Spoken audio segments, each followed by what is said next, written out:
सभी बच्चों को नमस्कार। हम बात कर रहे हैं सिंगेज कैलकुलस की, जिसके चैप्टर 3 डिफरेंशिएशन की बात हो रही है, जिसकी कंसेप्ट एप्लीकेशन एक्सरसाइज 3.4 की हम बात कर रहे हैं। तो देखते हैं उसका नेक्स्ट क्वेश्चन। देखिए थर्ड क्वेश्चन क्या कहता है। ये कहता है कि if x is equal to 3 cos theta minus 2 cos cube theta और y is equal to 3 sin theta minus 2 sin cube theta, then find the value of dy by dx। फिर वही बात, कंसेप्ट तो क्लियर है आपको, क्योंकि अगर fourth question देख रहे हो, थर्ड देखा होगा आपने, सिमिलर टाइप का क्वेश्चन था। मैं कह भी सकता हूं कि सिमिलरली उसको आप प्रूफ कर लो, ये कहूंगा नहीं मैं।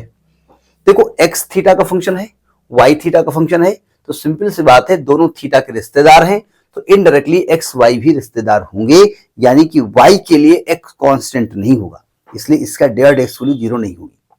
ये जनरली हमने पढ़ा है, अगर dy बाय dx हमको निकालना होता है तो y x का फंक्शन होना चाहिए, y x का रिश्तेदार होना चाहिए। क्योंकि y x का रिश्तेदार है नहीं, इसलिए हम इसको कांस्टेंट ट्रीट कर सकते हैं, लेकिन चूंकि दोनों थीटा के रिश्तेदार हैं तो इनडायरेक्टली y भी x का फंक्शन है, x का रिश्तेदार है। तो फिलहाल तो थीटा के रेस्पेक्ट में डिफरेंशिएट करते हैं। डिफरेंशिएटिंग इक्वेशन 1 एंड 2, एक मिनट जरा, पेन थोड़ा सा ज्यादा इंक लीक कर रहा है। Equation 1 and 2 with respect to theta. अब मैं हर स्टेप शो करना चाहता हूं।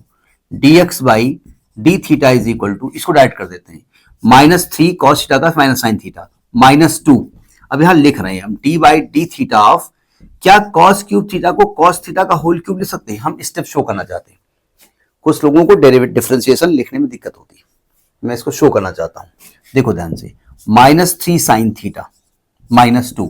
सावधान, कंसेप्ट ये बताया गया कि अगर होल पावर कोई चीज लिखी हो, मतलब ब्रैकेट के अंदर होल पावर कुछ भी लिखी हो, तो ब्रैकेट में चाहे जो अगलम बगलम तगलम रगलम लिखा हो, उसको आप दिमाग में x की पावर n मानेंगे, यानी x लिखा हुआ है x की पावर 3, तो इसका फॉर्म डेफिनेशन होगा 3 cos स्क्वायर थीटा। समझ में बानी आई भाई, थीटा को आप मन में x मान लो कि x के रेस्पेक्ट में हो रहा है, तो वैसे ही फॉर्मूले लग जाएंगे। इसको आपने मन में x माना है ना, मन में थीटा माना है ना, एक्चुअली x तो था नहीं, मैं थीटा मतलब x की तरह ट्रीट कर रहे हैं, तो इसको फिर डिफरेंशिएट करेंगे। तो जब आप cos थीटा को फिर करेंगे तो माइनस का साइन थीटा आएगा। बात पकड़ में आ गई। तो आप चाहो तो यहां से माइनस कॉमन ले लो, माइनस मत कॉमन लो, प्लस कॉमन लो, 3 कॉमन ले लो और साइन थीटा कॉमन ले लो। यहां माइनस का 1 बचेगा, यहां प्लस का 2 बचेगा और cos स्क्वायर थीटा बचेगा, यानी ये वैल्यू आ गई 3 साइन थीटा ब्रैकेट में 2 cos स्क्वायर थीटा माइनस 1। ये dx बाई डी थीटा की वैल्यू आई। समझ में आ गई बात। इसको हम यहां लिखे दे रहे हैं, इसको हम यहां पर डायरेक्ट लिखे दे रहे हैं, है ना, यहां पे लिखे दे रहे हैं। क्या आई है 3 साइन थीटा ब्रैकेट में 2 cos स्क्वायर थीटा माइनस 1, है ना। अब आपको निकाल, ये dx बाई डी थीटा है, अलग से लिखना पड़ेगा आपको, यहां लिखे दे रहे हैं dx by d theta is equal to 3 sine theta 2 cos square theta minus 1। बाद में उसके बारे में आपको एक फॉर्मूला दिख रहा होगा वहां पर, हम जानबूझ के उसको अवॉइड कर रहे हैं और देखने की कोशिश भी नहीं कर रहे हैं, ये देख भी सकते हैं। अब आपको निकालना है dy बाई डी थीटा। अब डायरेक्ट करूंगा 3 साइन थीटा का cos थीटा माइनस 2, देखो साइन थीटा का होल क्यूब है ना, तो क्या होगा इसका 3 साइन स्क्वायर थीटा, और साइन थीटा को करोगे तो cos थीटा आएगा।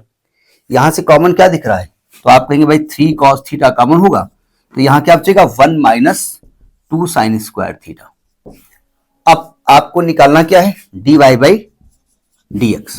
तो जैसा कि रूल आप जानते हैं, क्या होता है ये dy by d theta upon dx by d theta, दोनों को डिवाइड कर दिया जाए तो देखो ये हो जाएगा 3 cos theta 1 minus 2 sine square theta upon 3 sine theta into 1 minus into 2 cos square theta minus 1। अगर ध्यान से देखो तो ये तो cos upon sine cot theta लिखा है, ठीक है, जरा ये फार्मूला को दिख रहा है आपको?